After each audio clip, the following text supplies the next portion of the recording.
The newest episode of Tell Your Tale, Ponytropico, opens with someone wearing a sideways bow tie, which is an ill omen of things to come.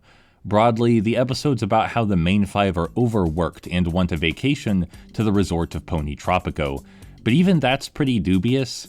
We see all the bad things happening to them at work, but one of those bad things is just Pip destroying Posy's mane.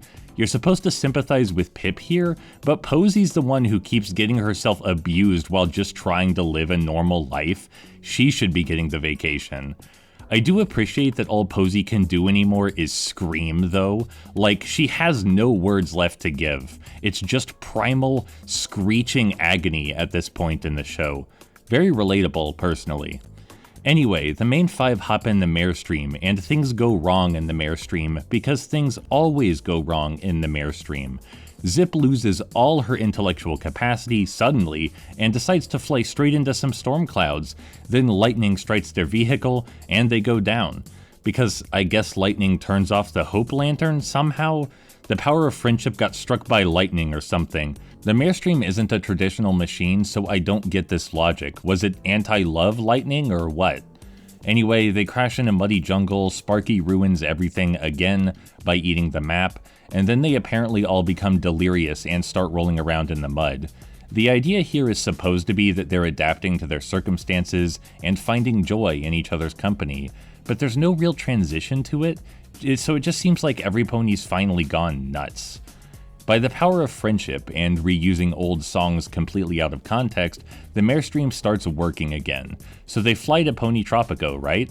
Well, no. They fly to a harbor to get on a ferry.